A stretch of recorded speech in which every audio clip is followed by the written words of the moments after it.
Have you ever had sleep paralysis? If not, this is what it looks like. Hey, yo. Today, we're making the Thing from the Fantastic Four. Or at least trying to make it, because everyone I showed this to says it looks like a rock monkey. Step 1 is Worbla.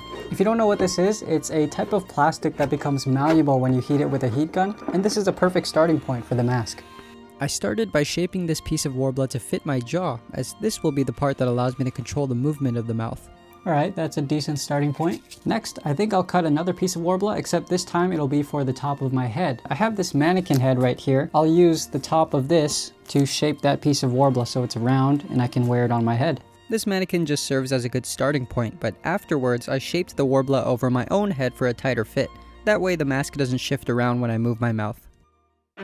This is looking quite good now, so I can remove it from the mannequin. I need to figure out a way to link this chin piece to the head piece, and for that I've gone ahead and made the rough shape with aluminum foil. Right now my idea is to use these moldable plastic beads to make the shape of this aluminum foil. These plastic beads actually work very similarly to the Worbla. You basically heat these plastic beads up with hot water from a kettle, and that makes them malleable, and once it cools down it becomes a hard plastic, which is perfect. Alright, well now that these pieces have cooled down, we need to figure out a way to make these pieces hinge like this.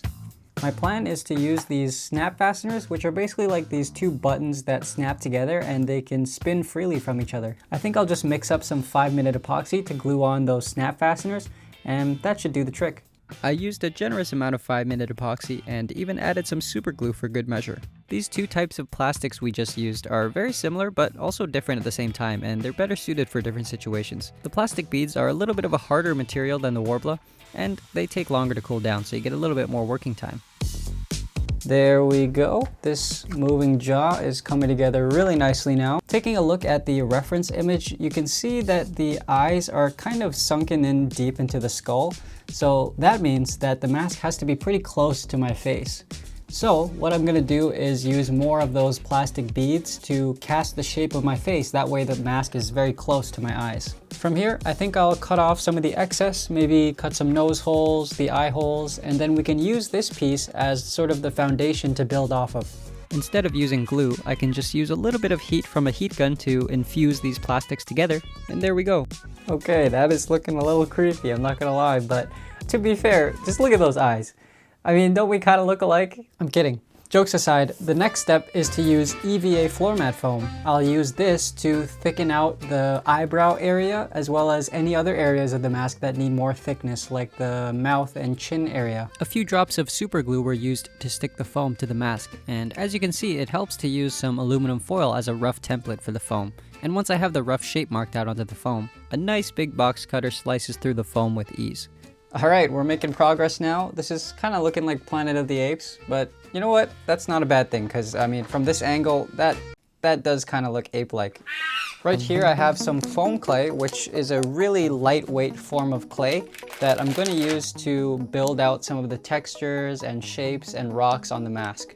I'm not much of a sculptor, so I was like really slow. Like, look at me trying to sculpt, but the clay's already dried. You know what they say, practice makes perfect, so I'll get there one day. As you can see, I cut some holes in the foam, and that creates a more organic shape with some rocks looking lower and some rocks looking higher. Something I found is that once the clay dries, you can slice some pieces off with scissors or just rip it off with your hands, and that adds a unique rock-like texture that you otherwise wouldn't be able to sculpt.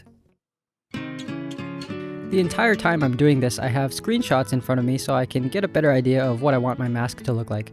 But somehow my mask still turned out the way it did, but we don't talk about that. If we pinch the clay like this, we can create some pointy bits which will contrast nicely with the flatness and roundness of the other rocks around it. See these headphones I'm wearing? Well, I have a pretty crazy story behind how I got those that I want to share, but I'll share it later in this video. I'm gonna take a quick break from sculpting now because I want to figure out how to make the back side of the head, which has to be detachable, otherwise I probably won't be able to fit my head in here. So I think a good place to start would be, one second, more Worbla. I wrapped the back of my head with aluminum foil, and that way I can figure out that this is approximately how much Worbla I'll need. Worbla can be reheated basically as many times as you want, so even though the shape won't be perfect at first, we can always refine it afterwards. Right now, as you can see, this is being held on by masking tape, And that way I can kind of check for certain areas that are sticking out and use a lighter to just kind of heat it up and make some fine-tune adjustments to the shape. This material is very forgiving, so I just took my time and kept at it until I was satisfied with the shape. Like I mentioned earlier, this piece at the back has to be detachable, so I'm going to add some neodymium magnets so that it can snap on and off, which should allow my head to slide in and out of the mask. Honestly, it's crazy to think how many magnets I've used over the years. I remember the first time I used neodymium magnets, I didn't even know you could buy them on Amazon, so I just smashed open some Bakugan, which is absolutely wild to think about. In total, I glued on 4 pairs of magnets, one here, one here, one here, and one here. See how this piece of Worbla has some bird marks on it? That's because I spent quite a bit of time reheating and reshaping this plastic at the back here to get it to fit my head snugly. I also had to make sure that the jaw could still move, because obviously we don't want this piece of Worbla at the back to hinder the movement of the jaw. Remember earlier how I said I had a crazy story about those headphones? Well, now we have time for a quick story. So basically, last Christmas my church did a raffle, and the grand prize was a Chromebook. When I heard this, I was like, no, we should go bigger. That's lame, you know? So Tony, the guy who was organizing the whole thing, was like, okay, Sean, what do you suggest then? And I was like, well, how about we do like Sony XM5 headphones, which if you don't know what that is, they're basically just high-end noise-canceling headphones. And you know what? He actually listened and went along with it. And when I was the one who ended up winning the headphones, I couldn't stop laughing. It was the funniest thing ever. And you know what's even more hilarious is I also ended up winning the Chromebook too, which I must have just used up my entire life's worth of luck right there, because that's just absurd. Of course, I wasn't going to walk away with both grand prizes, so in the end somebody else took the Chromebook home, which is totally fair. But that's just a little story time for you, because sometimes I have literally nothing to talk about. Anyways, what were we talking about? Oh, right. We're adding more rocks to the mask, but you already knew that. At this point, I added some foam clay to the edge of the lower lip right here. But in order to make room for that clay, I needed to remove some material from the top lip like this, and that way the mouth can still bite down all the way. The reason I added that clay there is just to make the mouth look a bit more natural when it's opened, because if there's nothing there, it just doesn't look quite right. I just looked through all the paint I had, and I don't really want to buy any new paints, so I'm just going to use what I have. Some of these are oil paints, some of these are acrylics, but I don't really care, to be honest. I just don't want to have to buy new paint. First, I mixed together some raw sienna and white, then I threw in some burnt sienna, followed by yellow, and then a tiny bit of red, and lastly I added a little bit more white. Honestly, I've never mixed acrylic and oil paints together like I just did there, but technically these are called water mixable oil paints, so I guess that means you can mix them? I don't know. I just wanted to use what I already had, to be honest. Next, I added some burnt sienna back into that same mixture as before, and then I selectively dabbed this onto some areas of the mask here and there, and I was kind of hoping this would start to break up the uniform color and like introduce a bit more variation. Some areas darker, some areas lighter. Just give the whole thing a bit more depth and visual interest.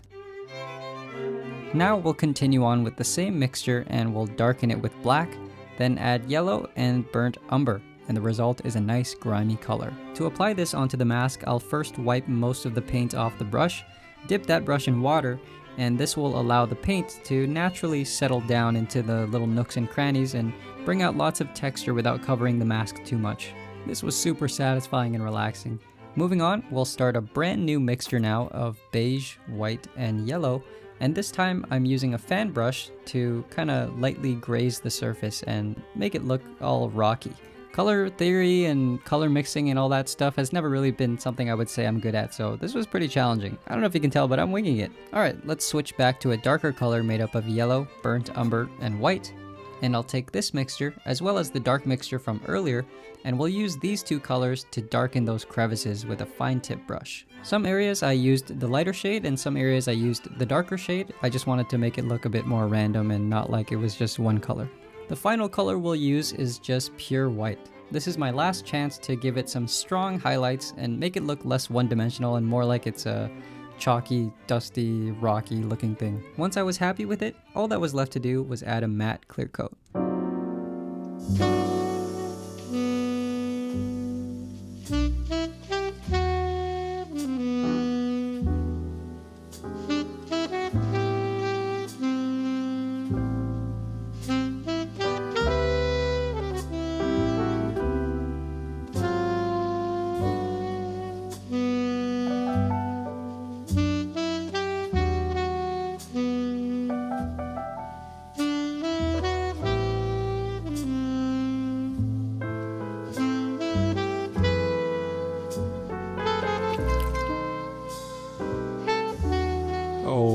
Okay. Okay. Is this guy good or what? Gotta say, it's fantastic. Say that again? It's fantastic. Yes, it is. I don't care what anyone says. That line from the 2005 Fantastic Four goes hard. If you enjoyed this video, click here to check out my previous video. Thank you very much to my patrons for supporting me on Patreon, and thank you for watching.